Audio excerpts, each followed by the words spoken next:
মুআজ্জাজ মুহতারাম মুসল্লিয়ানে কেরাম, আমরা অনেকে ইতিমধ্যে অবগত হয়েছি যে গত কদিন ধরে প্রকৌশলী বিশ্ববিদ্যালয়ের দুজন শিক্ষার্থীর আত্মহত্যার ঘটনা আমাদের অনেককে বিস্মিত করেছে, স্তম্ভিত করেছে এবং আহত করেছে।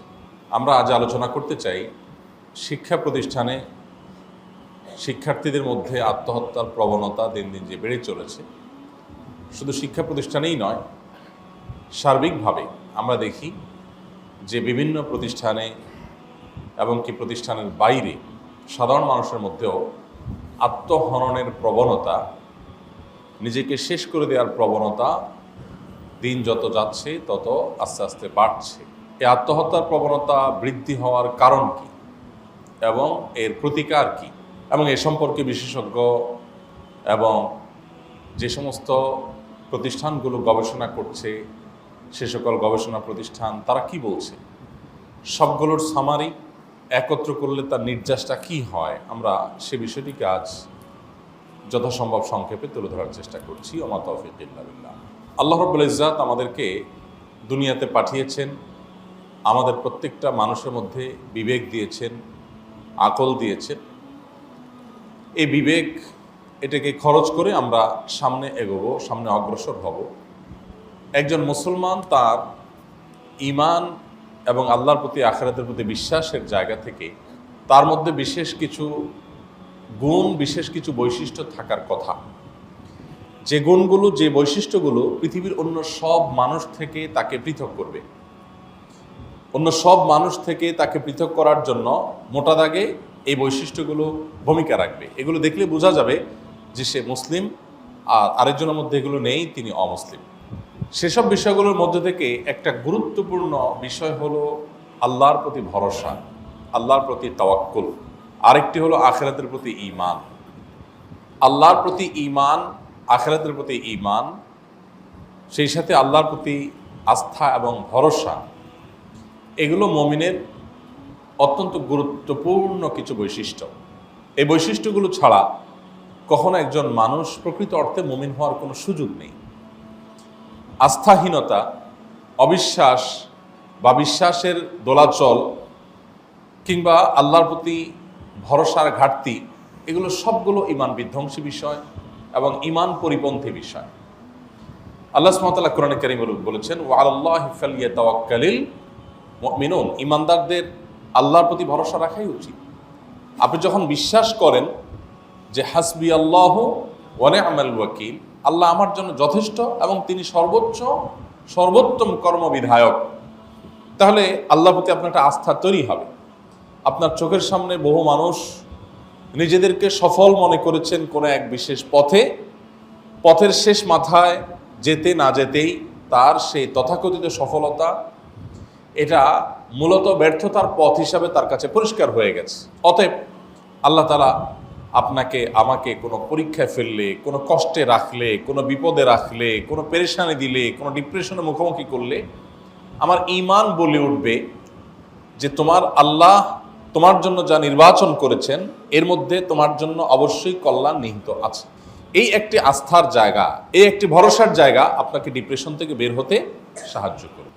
আমরা বিশেষ করে যদি আজ শিক্ষা প্রতিষ্ঠানে আত্মহত্যার যে প্রবণতা সেটা নিয়ে আলোকপাত করি তাহলে আমার মনে হয় ভালো হবে, যেহেতু সময় কম, আলোচনা অনেক। শিক্ষা প্রতিষ্ঠানে আত্মহত্যার প্রবণতা দিন দিন কতটা বেড়ে চলেছে সেটা আমরা সবাই কম বেশি জানি। গত 4-5 দিন আগে প্রথম সারির একটি জাতীয় দৈনিক, তাদের একটা রিপোর্ট পড়লাম যে 1 বছরে শতাধিক কলেজ এবং বিশ্ববিদ্যালয় শিক্ষার্থীরা আত্মহত্যার পথ বেছে নিয়েছে। এবং 2022-এর আত্মহত্যার উপরে একটা সংগঠনের করা জরিপের ভিত্তিতে সম্ভবত bdnews24.com-এর একটা প্রতিবেদন দেখলাম যে তারা এক বছরে স্কুল, কলেজ এবং বিশ্ববিদ্যালয় সহ এই সবগুলো শিক্ষা প্রতিষ্ঠান এগুলোর ব্যাপারে জরিপ করে জানিয়েছে যে 5% শিক্ষার্থী আত্মহত্যার পথে পা বাড়িয়েছে। এবং সেই সকল জরিপগুলোকে যদি আমরা চুলচেরা বিশ্লেষণ করি তাহলে দেখতে পাই এই আত্মহত্যা সম্পর্কে, শিক্ষা প্রতিষ্ঠানে আত্মহত্যা সম্পর্কে যত নিউজ হয়, যত প্রতিবেদন হয়, সবগুলোতে আসে স্কুল, কলেজ, বিশ্ববিদ্যালয়। এদেশে স্কুল, কলেজ, বিশ্ববিদ্যালয়ের বাইরেও আরও ভিন্ন ধারার শিক্ষা প্রতিষ্ঠান আছে না নাই? কিন্তু আমি আজও পর্যন্ত কোনো জরিপে, কোনো প্রতিবেদনে, কোনো রিপোর্টে এটা পাই নাই যে স্কুল, কলেজ, মাদ্রাসা এবং বিশ্ববিদ্যালয় পড়ুয়াদের মধ্যে আত্মহত্যার জরিপ। এরকম আমি দেখিনি। আপনারা দেখেছেন কিনা আমি জানি না। স্কুল, কলেজ এবং ইউনিভার্সিটির কথা যখন আসবে তখন তো খুব স্বাভাবিকভাবে মাদ্রাসায় আত্মহত্যার প্রবণতা কি পরিমাণ সেটাও তো উঠে আসার কথা। কিন্তু উঠে না আসার কারণ কি? কারণ সেখানে আত্মহত্যা হয় না, যার কারণে লেখার সুযোগই নেই। আত্মহত্যার প্রবণতা কেন হয়, কি কি কারণে হয়, সেগুলো গবেষকরা গবেষণা করে বিশ্লেষণ করেছেন, অনেক কারণ উল্লেখ করেছেন। আমরা সেগুলো নিয়ে আলোচনা করবো একটা একটা নিয়ে ইনশাআল্লাহ।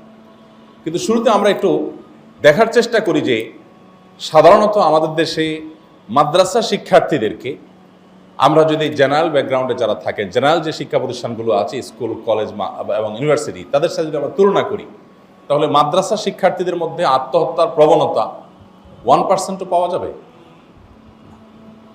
কারণ কি? তাদের তো আরো বেশি ডিপ্রেসড হওয়ার কথা। একটা বুয়েট শিক্ষার্থী, বুয়েট পড়ুয়া ছাত্র, ঢাকা ইউনিভার্সিটি পড়ুয়া ছাত্র কেন আত্মহত্যা করতে যাবে? আত্মহত্যা তো করার কথা মাদ্রাসা শিক্ষার্থীর, কারণ আত্মহত্যা ডিপ্রেশন থেকে করে। ডিপ্রেশনটা তো মাদ্রাসা শিক্ষার্থীর বেশি হওয়ার কথা। কিভাবে বেশি হওয়ার কথা? কারণ মাদ্রাসা শিক্ষার্থী বেচারার কোনো সামাজিক স্বীকৃতি নেই, সব জায়গায় সে কোণঠাসা। সে বিসিএস এ চান্স পাওয়ার সম্ভাবনা অনেক ক্ষীণ, আর্মিতে চান্স পাওয়ার সম্ভাবনা অনেক ক্ষেত্রে অনেক ক্ষীণ। অনেক ক্ষেত্রে তার সার্টিফিকেটের, বিশেষ করে কওমি ধারার যদি হয়, তাহলে সার্টিফিকেটের তেমন কোনো ভ্যালুও সামাজিকভাবে নেই বললে চলে।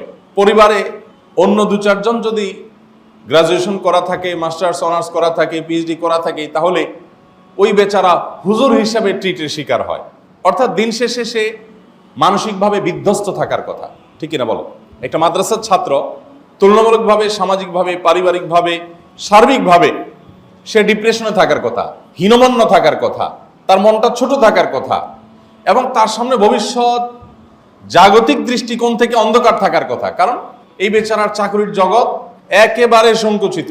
ওই মসজিদ মাদ্রাসার গন্ডি, তাও সামান্য স্যালারি, সেটাও আবার বাকি, তাও আবার সেক্রেটারি সভাপতির চোখরাঙানি, তাও আবার ফুটবলের মতো মুসল্লিদের একজনের ঠেলাঠেলি, তাও আবার চাকরি আজকে আছে কালকে থাকার কোনো গ্যারান্টি নাই, কত রকমের অনিশ্চয়তা।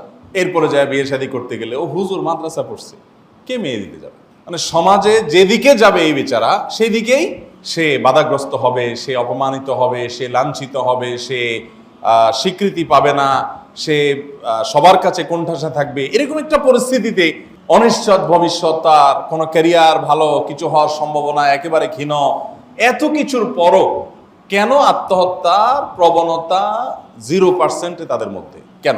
আর এর বিপরীতে একটা ছেলে, একটা মেয়ে ঢাকা ইউনিভার্সিটিতে চান্স পেলে, ভালো কোনো বিশ্ববিদ্যালয়ে চান্স পেলে, ভালো কোনো ইউনিভার্সিটিতে পড়লে তার আর কিছু না হোক সামাজিক একটা অবস্থান তো অলরেডি দাঁড়ায় গেছে। সে অমুক ইউনিভার্সিটির ছাত্র, ওখানে চান্স পাইছে, এই একটা ভাবসাবিত তাকে সুখী করার জন্য যথেষ্ট। তার মানসিক সুখ, প্রশান্তি আসার জন্য এই একটাই তো যথেষ্ট যে সে ঢাকা ইউনিভার্সিটিতে চান্স পাইছে, সে বুয়েটে চান্স পাইছে, সে চুয়েটে রুয়েটে চান্স পেয়েছে। এটা তো অনেক বড় ব্যাপার তার জন্য। দেশের শত শত হাজার হাজার ছেলেদের মধ্যে সে মেডিকেলে চান্স পেয়েছে। তাহলে তার সুখী হওয়ার জন্য, পরিতৃপ্ত হওয়ার জন্য, আনন্দিত হওয়ার জন্য একটা কারণ তো অলরেডি তার মধ্যে আছে। সেই সাথে তার ভবিষ্যৎ উজ্জ্বল, সে অনেক দিকে যেতে পারে। এত কিছুর পরও কেন সেখানে আত্মহত্যার প্রবণতা এত বেশি? আর এর বিপরীতে মাদ্রাসার ছাত্রদের মধ্যে আত্মহত্যার প্রবণতা কেন নাই? আমি দুইটাকে মুখোমুখি করছি না, মুখোমুখি করার কোনো কারণ নেই, কারণ সবই আমাদের সন্তান, সবই আমাদের ভাই ব্রাদার, আমরা সবাই মিলেই ছোট্ট একটা দেশ। কিন্তু আমাদের বিবেকগুলোকে একটু জিজ্ঞেস করতে হবে, কেন এই পাড়ায় আত্মহত্যা নাই, কেন এই পাড়ায় আত্মহরণের প্রবণতা এত বেশি, অথচ হওয়ার কথা ছিল উল্টো। ডিপ্রেসড হওয়ার কথা ছিল এরা, মানসিকভাবে বিধ্বস্ত, কোণঠাসা, ভবিষ্যৎ অনুজ্জ্বল, অন্ধকার বা ক্যারিয়ার এরকম কোনো কিছু, ক্যারিয়ারের কোনো নিশ্চয়তা না থাকা ইত্যাদির কারণে তো এদের মধ্যে আত্মহত্যার প্রবণতা বেশি থাকার কথা ছিল, কিন্তু সেখানে উল্টা কেন হচ্ছে? আমার মনে হয় এই একটা প্রশ্নের উত্তর যদি আমরা খুঁজে বের করতে পারি তাহলে এই সমস্যার সমাধান হয়ে যায়, যে এখানে কেন নাই আর এখানে কেন আছে। মোহতারাম হাজিরিন, এটি নিয়ে যারা গবেষণা করছেন, যারা জরিপ করছেন, তাদের অনেকের গবেষণা, বিশেষ করে BDNews24.com এর গবেষণাটা আদ্যপান্ত আমি পড়ার চেষ্টা করেছি, এবং প্রথম আলোর অনেকগুলো গবেষণা এবং অনেকগুলো রিপোর্ট এবং লেখা, উপসম্পাদকীয় বিভিন্ন পত্রিকার, এগুলো ঘাটাঘাটি করার চেষ্টা করেছি। মোটা দাগে দেখা গেছে আত্মহত্যার প্রবণতা মফস্বলের তুলনায় ঢাকায় অনেক বেশি। এটাও আরেকটা চিন্তার জায়গা। ঢাকায় আত্মহত্যা কেন হবে? ঢাকার মানুষ তো সুখে বেশি থাকে, ভাতের অভাব, কাপড়ের অভাব, আপনার এগুলো তো গ্রামের মানুষের ঢাকার তুলনায় অনেক বেশি।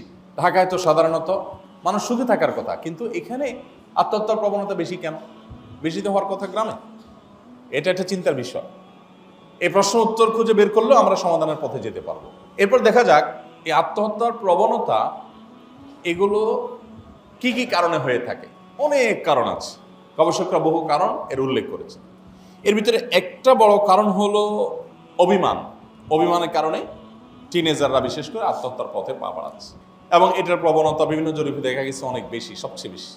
এরপরে হলো প্রেম গঠিত ব্যাপার, বিবাহ বহির্ভূত অবৈধ যে সম্পর্ক হয়ে থাকে, সে হারাম রিলেশন, সেখান থেকে ডিপ্রেশনে চলে যায়, ছ্যাঁকা খায়, সেখান থেকে বিশ্বাস ভঙ্গের ব্যাপার ঘটে, আশা ভঙ্গের ব্যাপার ঘটে, এগুলো থেকে আত্মহত্যার পথে যায়। এটা দ্বিতীয় সর্বোচ্চ। আরেকটা বিষয় হলো দেখা যায় যে কোনো শিক্ষার্থীর ব্যক্তিগত কোনো ছবি, কোনো ভিডিও ছড়িয়ে পড়েছে, সে আত্মহত্যার পথে পা বাড়াতে বাধ্য হয়েছে। অনেক সময় দেখা গেছে যে পরীক্ষায় অকৃতকার্য হওয়ার কারণে পারিবারিকভাবে সে কোণঠাসা হয়েছে, বাবা মা তাকে গলা চেপে ধরেছে, প্রেসার দিয়েছে, এবং সামাজিকভাবে সে নিজেকে অনেক বেশি তুচ্ছ মনে করেছে বা নানাভাবে হেয় প্রতিপন্ন হয়েছে। তো হীনমন্যতার শিকার হয়ে বা অকৃতকার্য হয়ে সে অপমানিত হয়ে আত্মহত্যার পথে পা বাড়িয়েছে। অনেকে আত্মহত্যা করেছে, বিশেষ করে টিনেজারদের মধ্যে অনেকে আত্মহত্যা করছে তাদের চাওয়া পূরণ না হওয়ার কারণে, অভিভাবকদের কাছে বায়না পূরণ না হওয়ার কারণে। দামি মোবাইল চাইছে, সেটা পায় নাই, পাখির ড্রেস চাইছে, সেটা পায় নাই, দামি বাইক চাইছে, সেটা পায় নাই, অমুক ব্র্যান্ডের জিনিসটা চাইছে, সেটা পায় নাই। এই বাধাগুলো বাবা মা দিয়েছে, সেখান থেকে ডিপ্রেসড হয়ে আত্মহত্যার পথে পা বাড়িয়েছে। অনেকে আবার মাদকাসক্ত হওয়ার কারণে এক পর্যায়ে মাদকের টাকা জোগাড় করতে পারে নাই, অথবা একটা পর্যায়ে সে বুঝতে পেরেছে সে অপরাধের চরম ভেতরে প্রবেশ করে গেছে, ডিপ্রেসড হয়ে আত্মহত্যার পথে পা বাড়িয়েছে। এরকম আরও বহু কারণ গবেষকরা গবেষণা করে বের করেছেন। আমি বিনীতভাবে আপনাদেরকে বলতে চাই, কারণগুলো আমি যদি আবারও বলি একটা একটা করি। অভিমানের কারণে, অপমানিত হওয়ার কারণে। অপমানিত একটা শিক্ষার্থী কখন হয়? যখন তাকে কেউ অপমান করে, তখন সে অপমানিত হয়। এই অপমান আমাদের সমাজে পরিবারে হয়, পরিবারে অপমান করা হয়, পরিবারের বাইরে অপমান করা হয়, শিক্ষা প্রতিষ্ঠানে অপমান করা হয়। র্যাগিংয়ের কথা তো আমরা সবাই জানি নাকি? নতুন শিক্ষার্থীদেরকে পুরান শিক্ষার্থীরা বিভিন্ন শিক্ষা প্রতিষ্ঠানে র্যাগিং করে, এটা তো আমরা সবাই জানি। এই র্যাগিংয়ের শিকার হয়ে বহু ছেলেমেয়েরা, বহু শিক্ষার্থীরা মানসিকভাবে বিধ্বস্ত হয়ে যাচ্ছে। এমন এমন অপমানের শিকার হচ্ছে যে সেগুলো তার জীবনে কখনোই ঘটে নাই। একটা শিক্ষার্থী নতুন কোনো প্রতিষ্ঠানে আসার পর সেই প্রতিষ্ঠানের পুরাতন শিক্ষার্থীরা, শিক্ষকরা, স্টাফরা সবাই তাকে বরণ করে নিবে, কারণ নতুন একটা জায়গায় আসছে, অনেক চ্যালেঞ্জ তার সামনে আছে, মানসিকভাবে সে ছোট এবং অনেক দুরু মন নিয়ে সে একটা শিক্ষা প্রতিষ্ঠানে প্রবেশ করেছে। এই শিক্ষার্থীকে দরকার এফোর্ট দেওয়া, দরকার তাকে সাপোর্ট দেওয়া, দরকার তাকে আপন করে নেওয়া, দরকার তাকে বিভিন্নভাবে সার্ভিস দিয়ে পুরাতনরা তাদেরকে বরণ করে নেওয়া। কিন্তু আমাদের দেশে এই বরণের কালচার যতটা না আছে, তার চাইতে র্যাগিংয়ের কালচার দিন যত যাচ্ছে তত আস্তে আস্তে বেড়ে চলেছে। শিক্ষার্থীরা অপমানিত হচ্ছে, এবং সেগুলো আমরা সবাই জানি, ওপেন সিক্রেট, বাসা বাড়িতে হচ্ছে, বিভিন্ন জায়গায় হচ্ছে। তাহলে এই বিষয়টা মোরালিটি সংশ্লিষ্ট, তার মানে নীতি নৈতিকতা সংশ্লিষ্ট। যারা অপমান করছে তাদের আল্লাহর ভয় নাই, নীতিহীন, আদর্শহীন, খারাপ মানুষ, সেজন্য অপমানিত করছে। তাহলে সমস্যার জায়গাটা মোরালিটির অভাব, নীতি নৈতিকতার অভাব, ঘাটতি। ওই কারণেই অপমানিত করছে একজনকে, এবং সে আত্মহত্যার পথে পা বাড়াচ্ছে। এরপর দেখা প্রেম গঠিত যে বিষয়, সেখানেও আমরা জানি সারা পৃথিবীতে ছেলে মেয়ে, নারী পুরুষ শারীরিক সম্পর্ক এটা স্থাপন করে দুইটা পদ্ধতিতে। বৈবাহিক পদ্ধতিতে, বিবাহ বহির্ভূত তথাকথিত রিলেশনশিপ এর মাধ্যমে।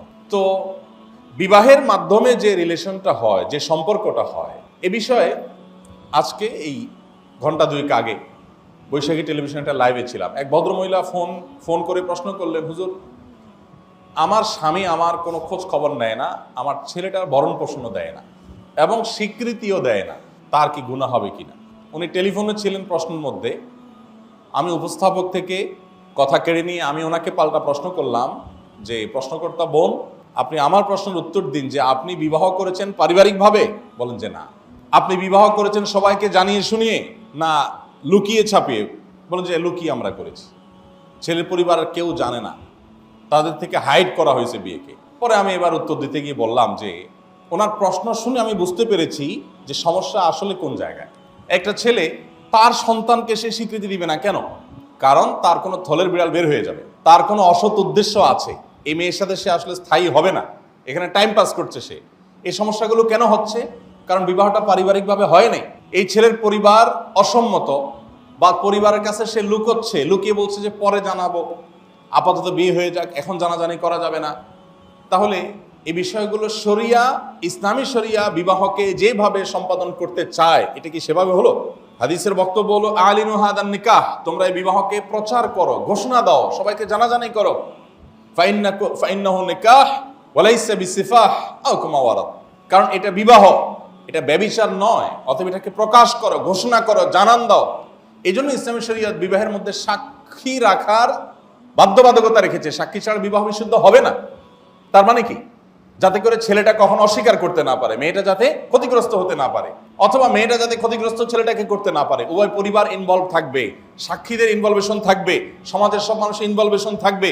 এখানে ছেলে যদি ধানাই পানাই করতে যায়, কোনো প্রকার প্রতারণা করতে চায়, দুই নম্বরই করতে চায়, অস্বীকার করতে চায়, সে ভরণ পোষণ দিতে না চায়, সে অন্য কোনো অসৎ উদ্দেশ্য তার থাকে, সেটা যাতে সে চরিতার্থ করতে না পারে, সেজন্য ইসলামী শরীয়ত এতগুলো ব্যবস্থা রেখেছে। আপনি আমাদের দেশে বৈবাহিক জীবনে, দাম্পত্য জীবনেও অশান্তি হয়। অশান্তি হতে হতে ছেলে মেয়ে একজন অন্যজনকে, স্বামী স্ত্রী একে অন্যজনকে টর্চার করে এবং সেটাও ভয়াবহ খারাপ দিকে চলে যায়, এরকম ঘটনা ঘটে।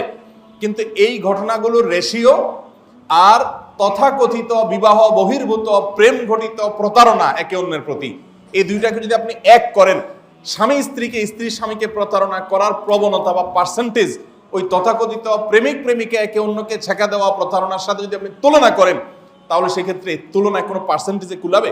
স্বামী স্ত্রীর মধ্যে পারস্পরিক বোঝাপড়াটা সাধারণত ভালো হয়, আজকাল দিন দিন সেটাও খারাপের দিকে যাচ্ছে। তারও মূল কারণ হলো একই জায়গায় নীতি নৈতিকতা এবং আদর্শ হারিয়ে যাওয়া। তাহলে আজ এই যে তথাকথিত প্রেম ঘটিত কারণ, আমাদের শিক্ষার্থীদের মধ্যে আত্মহত্যার প্রবণতা দ্বিতীয় সর্বোচ্চ।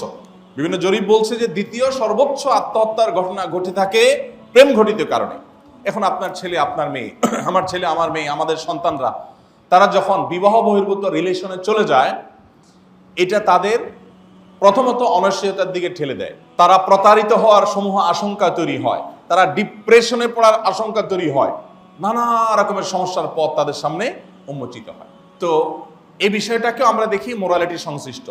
ইসলামের নীতি আদর্শকে যদি ন্যূনতম মেনে চলে, তাহলে সেক্ষেত্রে সেই পথে যেতে পারে না, তাহলে সেক্ষেত্রে আত্মহত্যার পথে এমনি বন্ধ হয়ে যায়। এরপর দেখুন, আপত্তিকর ছবি, ভিডিও এগুলো প্রকাশ হয়ে গেছে কোনো কারণে।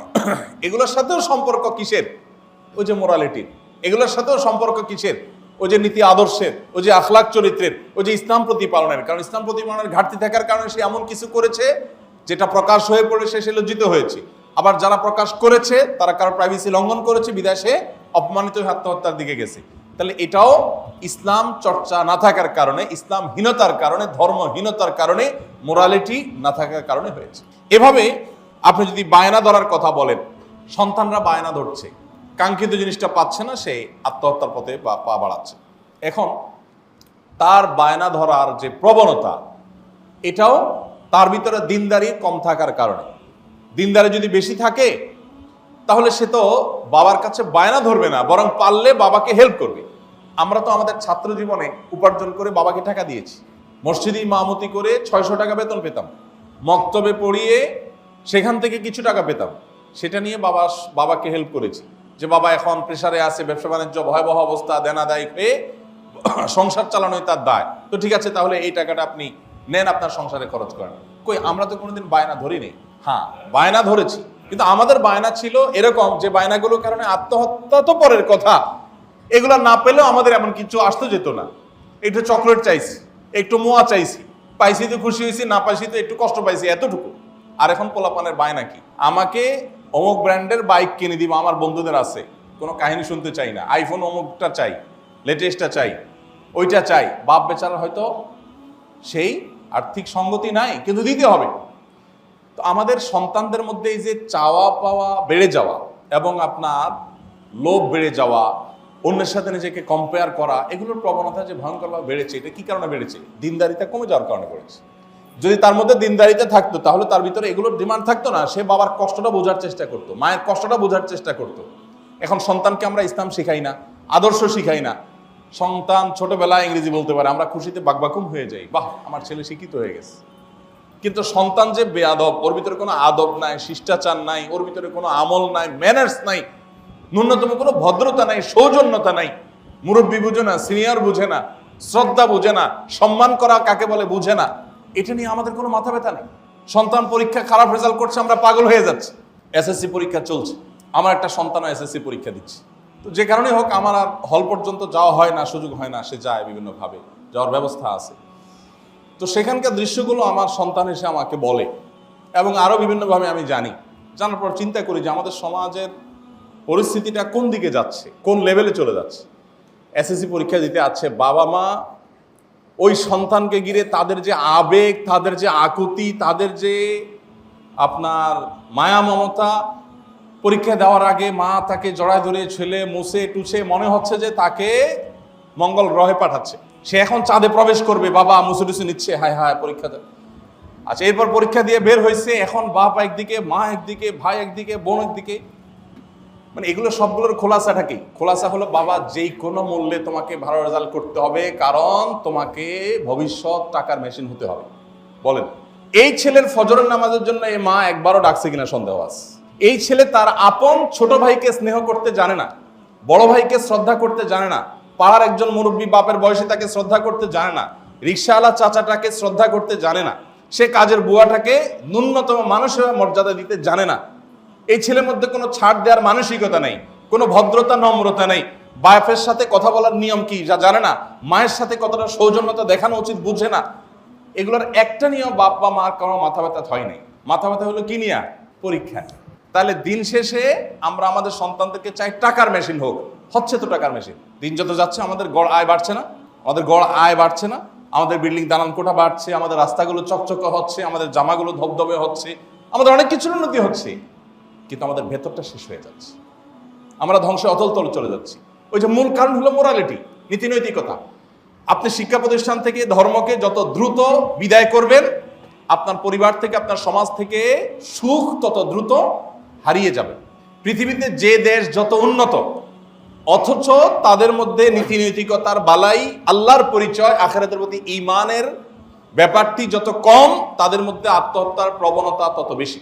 আপনি যত উন্নত দেশ পাবেন খুঁজে দেখেন, আপনি বিশ্ব স্বাস্থ্য সংস্থার আত্মহত্যা বিষয়ক জরিপগুলো দেখেন। আমি অনেক বছরের জরিপ দেখেছি এবং এর আগে আমি একাধিকবার বলেছি যে রব্বি আল্লাহ আরবিতে লেখা একটা বই, অনেক ভাষা অনুবাদ হয়েছে, এটার বাংলা অনুবাদটা আমি করেছিলাম, রিয়াদের একটা প্রকাশনী প্রকাশ করেছে। সেখানে বিশ্ব স্বাস্থ্য সংস্থার বেশ কয়েক বছরের জরিপের একটা চার্ট দেওয়া হয়েছে। সেখানে দেখানো হয়েছে যে সারা পৃথিবীতে আত্মহত্যার প্রবণতা সবচেয়ে কম হলো মুসলমানদের মধ্যে, অথচ সারা পৃথিবীতে বিভিন্ন জায়গায় মার খাচ্ছে দেখবেন মুসলমানরা। কাশ্মীরে মার খাচ্ছে মুসলমানরা, ইরাকে মার খাচ্ছে মুসলমানরা, সিরিয়াতে মার খাচ্ছে মুসলমানরা, বিভিন্ন জায়গায় মার খাচ্ছে মুসলমানরা, হয় নিজেরা ন বহির্শক্তির দ্বারা, যেভাবে হোক। এরপরে যে অভাব অনটন আফ্রিকার দেশগুলোতে মুসলমানরা, কোণঠাসা মুসলমানরা, ইসলামোফোবিয়ার আক্রান্ত মুসলমানরা, মুসলমান পরিচয় দিলে সে কোণঠাসা হচ্ছে। এত কিছুর পরও আত্মহত্যার প্রবণতা সব বছর প্রায় সবচেয়ে কম মুসলমানদের মধ্যে। আর এর বিপরীতে সবচেয়ে বেশি আত্মহত্যা হলো নাস্তিকদের মধ্যে, যাদের কোনো ধর্ম নেই। কারণ কি? যালিকা বিআন্নাল্লাহা মাওলাল্লাযীনা আমানু ওয়া আন্নাল কাফিরিনা লা মাওলা লাহুম। আল্লাহ বলেছেন এর কারণ হলো, মানে আত্মহত্যার বিষয় না, এই জাতীয় পার্থক্যগুলোর মৌলিক কারণ হলো যারা আল্লাহর প্রতি বা কোনো সৃষ্টিকর্তা বিশ্বাসী না, পরকালে বিশ্বাসী না, তাদের কোনো অভিভাবক নাই তো, তার কোনো কারণে দেয়ালে পিঠে গেছে, ও শিট, স্যাড, ব্যাড, তার আর কোনো যাওয়ার পথ নাই তো, তো আত্মহত্যা করে যাচ্ছে, আমার তো শেষ। আর মুসলমান দেয়ালে পিঠ যদি পরিপূর্ণ ঠেকে যায়, এক সুই পরিমাণ জায়গাও যদি না থাকে, তারপর তার বিশ্বাস থাকে কি যে কারোর কিচ্ছু করার নাই, বুঝলাম, কিন্তু যার হাতে সব, তার অপশন তো শেষ পর্যন্ত খোলা আছে, তার একটা আস্থার জায়গা, ভরসার জায়গা থাকে, সেখানে আত্মহত্যার পথে যাবে। এই জন্য আল্লাহ বলেছেন ওয়ালা ইয়াইআস মিন রাউহিল্লাহি ইল্লাল কওমুল কাফিরুন, আল্লাহর রহমত থেকে নিরাশ হবে যে সে কাফের। কোন মুসলমান আল্লাহর রহমত থেকে, অর্থাৎ কাফেররা সাধারণত তাদের মধ্যে আল্লাহর রহমত থেকে নিরাশ হওয়ার প্রবণতা, আমি কিছুই পাবো না, আমার কিছু হবে না। আপনি ঋণগ্রস্ত, আপনার ঋণে আপনি জর্জরিত, আপনি মনে করছেন এখান থেকে আর উঠে আসা সম্ভব না, 100 বার সম্ভব। উঠে এসে আপনি এই জনপদের সবচেয়ে সুখী মানুষ হতে পারেন, সবচেয়ে রিচ মানুষ হতে পারেন, আল্লাহ করতে পারেন। অথবা আপনি অপেক্ষা করবেন, আপনি আল্লাহর প্রতি আস্থা রাখবেন, কিন্তু যার ভিতরে ঈমান নাই সে ডিপ্রেশনও যাবে এবং ডিপ্রেশন থেকে আত্মহত্যার দিকে চলে। তাহলে সমস্যার গোড়ায় আমরা হাত দিতে পারছি। আমাদের সন্তানদের মধ্যে নীতি নৈতিকতার চর্চা যত কম হবে, তত তাদের মধ্যে আত্মহত্যার প্রবণতা বেশি হবে।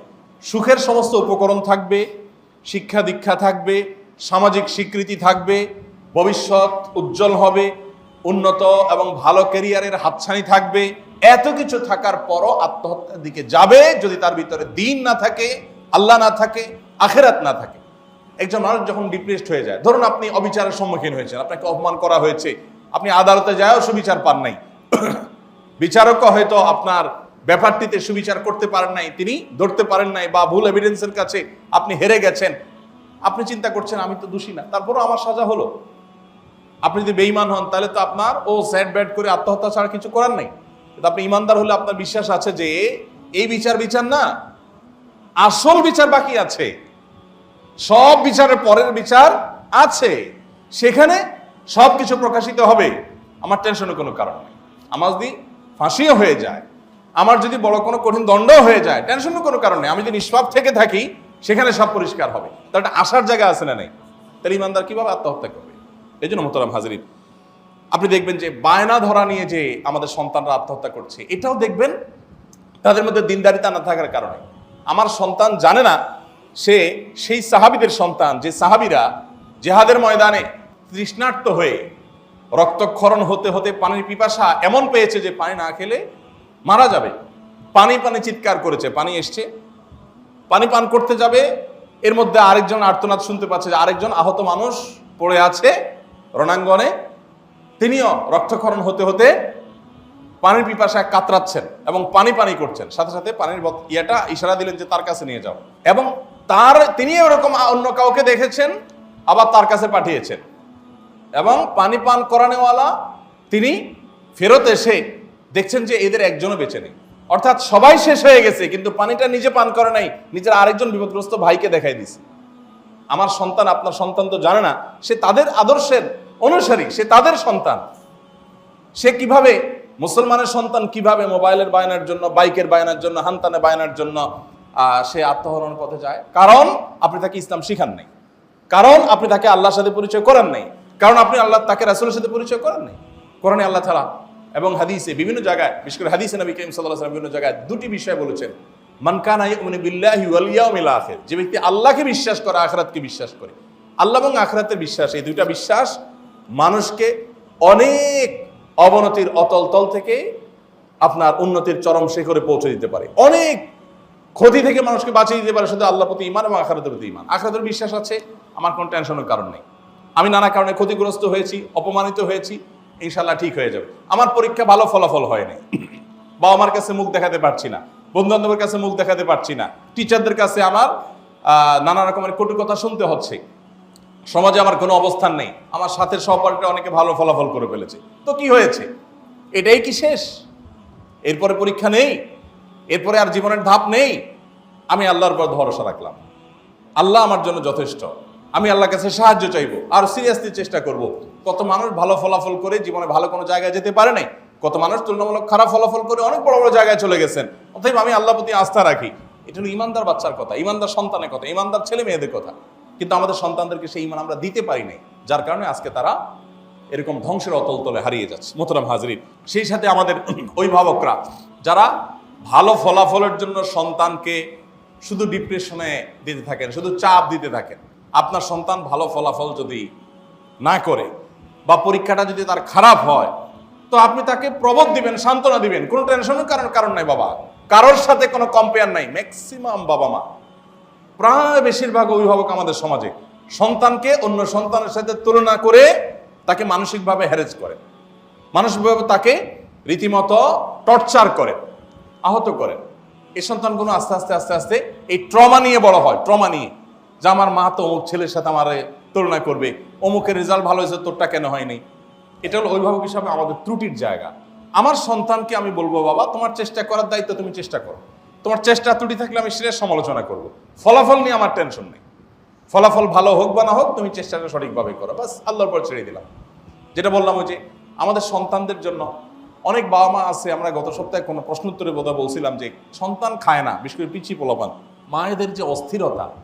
আপনি 100টা মার সাথে কথা বলেন, 100টা, তার ভিতরে আমার মনে হয় 90-95টা মা পাবেন যে তার অভিযোগ হলো তার বাচ্চা খায় না। আমি প্রায় সময় বলার চেষ্টা করি, আমাদের পিচ্ছি কালের কথা যদি মনে হয় এখন, হায় রে হায়, মোয়া বিক্রি করতে বেটা আসছে বাড়ির সামনে, ভাঙাড়ের বিনিময়ে মোয়া দিবে, তো মোয়া কিনতে না পারলেও ওই মোয়ালার পিছে পিছে পিছে পিছে পিছে পিছে 2 বাড়ি 3 বাড়ি 4 বাড়ি 1 গ্রাম 5 গ্রাম পর্যন্ত গেছি, যে একটুনি পরে নিচেতে উঠায় খাওয়ান যায়, বা একটুনি দয়া করে সে দেয়, অথবা দিবে সে আশাও নাই, কিন্তু তারপরে ভাল লাগতো খাওয়ানোর পিছে পিছে একটু দৌড়াই। তাহলে আমরা আমাদের বয়সে যারা আছেন প্রায় সবাই একই দৃশ্য, যারা গ্রামে বড় হয়েছেন, এমনকি শহরও অলমোস্ট কাছাকাছি ছিল, যে আমরা খাবারের পিছনে দৌড়াইছি, খাবারের পিছনে দৌড়াইছি। আমরা বাপের কাছ থেকে 1 টাকা 2 টাকা দাবি করতাম, মায়ের কাছ থেকে দাবি করতাম, বায়না ধরতাম, এবং যারা সুপারি চুরি করছেন, বিভিন্ন জিনিস চুরি করছেন, যাই করছেন, কেন করছেন বলেন তো? খাবারের জন্য করেছেন। আপনি দোকান থেকে একটা চকলেট কিনবেন, একটা কেক কিনবেন, একটা কিছু কিনবেন, এই জন্য সব যত চুরিদারি করছেন সব এই জন্যই করছেন, ঠিক না ঠিক বলেন? আর এখন ছেলে মেয়ে যে বায়না ধরে বাপ মার কাছে, কেন বায়না ধরে বলেন তো? যদি শহর এলাকা হয় তাহলে বাপের কাছ থেকে টাকা নিয়ে বন্ধু বান্ধবদের সাথে একটু মজা করে কোনো চাইনিজে যায় খাবে, কিন্তু 2 খাওয়ার ভিতরে পার্থক্য আসমান জমিন। এখানে খাওয়ানটা উদ্দেশ্য না, এখানে উদ্দেশ্য হলো ভাবসাবটা। এখানে উদ্দেশ্য কি? আপনার আমার ভাবসাবের কথা মাথায় আসছে? আরে খানাই নাই পেটে, কিসের ভাবসাব? আর এখন পোলাপান হলো কি, টাকা দাও বাইক কিনবো ভাবসাব হবে, মোবাইল কিনবো লেটেস্ট মডেলের ভাবসাব হবে, তারপরে যা ভালো জামা কিনবো বন্ধু বান্ধবের মধ্যে ভাবসাব হবে, চাইনে যা দোস্তদেরকে খাওয়াবো ভাবসাব হবে, দিন শেষে ভাবসাব অর্থাৎ অহংকারী। এগুলো সবগুলোর মূল কারণ হলো সন্তানকে আমরা নৈতিক শিক্ষা দেওয়ার, আদর্শিক শিক্ষা দেওয়ার কোনো গুরুত্ব আমরা অনুভব করি। মোহতারাম হাজরিন, এই ধ্বংসের অতল থেকে বাঁচার জন্য আমাদেরকে আল্লাহর দ্বীনে ফিরে আসতে হবে। পরিবারে, ব্যক্তিতে, সন্তানদের মধ্যে দিন চর্চা বাড়াতে হবে। গোটা পৃথিবীতে আপনি উন্নত দেশগুলোতে দেখেন, ইসলামের দিকে মানুষের আসার প্রবণতা অনেক বেশি। যারা ইসলাম থেকে দূরে সরে গেছে তারা এখন ইসলামের দিকে আসছে, কারণ দেখছে যে এটা ছাড়া আসলে সমাধানের কোনো পথ নাই। মানবতার একমাত্র সমাধান ইসলাম, আর কোনো সমাধানের পথ নাই। এটার আমাদেরকে ফিরে আসতে হবে। আমার সন্তানের মধ্যে, আমার পরিবারের মধ্যে সন্তানের শিক্ষা কারিকুলাম থেকে এখন দিনী শিক্ষা, ধর্ম শিক্ষা আস্তে আস্তে বাদ দিচ্ছে। যত বাদ দিবেন তত গর্তে পড়বেন, কথা পরিষ্কার। যত বাদ দিবেন তত গর্তে পড়বেন। শিক্ষা প্রতিষ্ঠানে নাই তো আপনি পরিবারে দিনী শিক্ষা বাড়ান, এছাড়া আর কোনো সমাধানের পথ নেই। আল্লাহ তাআলা আমাদের সবাইকে হেফাজত থাকার তৌফিক দান করুন। ভাইরা আমার, খোলাসা কথা হলো যে ডিপ্রেশন এবং হতাশা এগুলো আজ আমাদের যাদের মধ্যে হচ্ছে তাদের সবারই আর্থিক সঙ্গতি তুলনামূলকভাবে যাদের ডিপ্রেশন হতাশা নাই তাদের তুলনা ভালো, কিন্তু এত কিছুর মূল বিষয় হলো যে ঈমান নাই, আল্লাহর প্রতি বিশ্বাস নেই। আল্লাহর প্রতি বিশ্বাস থাকলে আমি দুনিয়াতে আজ দোস্তদের সাথে ভাবসাব নিতে পারছি না, সবর করি, আমি যদি সৎ থাকি, সততার সাথে চলি, তো আমার জান্নাতে বহু ভাবসাব নেওয়ার সুযোগ আসবে। আমি অপেক্ষা করব আল্লাহর প্রতি বিশ্বাস থাকলে, আখিরাতের প্রতি বিশ্বাস থাকলে, এবং যে কোনো পরিস্থিতিতে আল্লাহর প্রতি আস্থা থাকবে যে আল্লাহ তাআলা আমার পরিস্থিতি দূর করবেন। এবং আত্মহত্যার অনেক কারণ হলো অনেক সন্তানরা, অনেক শিক্ষার্থীরা শিক্ষা প্রতিষ্ঠানে টিজের শিকার হয়, টিজের, মেয়েরাও হয় ছেলেরাও হয়। অনেক আগে কোন এক শিক্ষার্থীর কথা বেশ মিডিয়াতে চাউর হয়েছিল যে সে একটু স্থূল, একটু মোটা, তো তাকে তার বন্ধুরা সবাই মোটু মোটু করে বলতো, স্যাররাও মোটু মোটু করে বলতো তো মজা করে, কিন্তু সে জিনিসটা নিতে পারতো না যে আমার আজকে জন্মগতভাবে একটু মোটা, কিন্তু আমাকে এভাবে কোন দোকানের চাল খাস, কি করিস, এই মোটা, এই বোটকা, এগুলো বলতে বলতে বলতে ডিপ্রেসড হয়ে একটা পর্যায়ে এই সন্তানগুলো অনেক সময় দেখা যায় আত্মহত্যা করতে পা বাড়ায়, তারা মানসিকভাবে বিধ্বস্ত হয়, ভেঙে পড়ে। এটাও মোরালিটি এবং নীতি নৈতিকতার সংশ্লিষ্ট ত্রুটির কারণে হয়। যে আরেকজনকে অপমান করে সে জানে না এটা ইসলামে হারাম করা হয়েছে। কোনো মানুষকে তুচ্ছ-তাচ্ছিল্য করা যায় না, কোনো মানুষকে টিজ করা যায় না এভাবে, কোনো মানুষকে তার এ ধরনের কোনো ত্রুটি বিচ্যুতি বা কোনো বিষয় নিয়ে তাকে অপমানিত হতে পারে, কষ্ট পেতে পারে, এরকম কোনো কিছু করা যায় না। কিন্তু হচ্ছে সেগুলো টিচার নিজে করছেন, বুঝছেন না। আপনি মাদ্রাসার চৌহদ দিতে যান, যদিও মাদ্রাসাগুলো এখন অবনতির দিকে চলে যাচ্ছে, যদি মাদ্রাসাগুলোতেও কখনো আত্মহত্যার প্রবণতা দেখতে পান তাহলে ধরে নেবেন যে সেগুলাতেও দিনদারিতার পরিমাণ দিন দিন কমছে, যার কারণে সে অবনতি হচ্ছে। অতএব আমাদের সন্তানদেরকে আল্লাহমুখী করা, আখিরাতমুখী করার কোনো বিকল্প নাই। আল্লাহ আমাদের সন্তানদেরকে হেফাজত করুন, আমাদের পরিবারগুলোকে আল্লাহ তাআলা দ্বীনি চর্চা পরিপূর্ণভাবে পরিবারে করার তৌফিক দান করুন। আমার সন্তান দুধে ভাতে থাকুক, সেই চাওয়া আমার থাকবে, কিন্তু তার চেয়ে বড় চাওয়া হবে আমার সন্তান নামাজে কালামে থাকবে, আমার সন্তান কোরআন হাদিসে থাকবে, আমার সন্তান সততার সাথে থাকবে।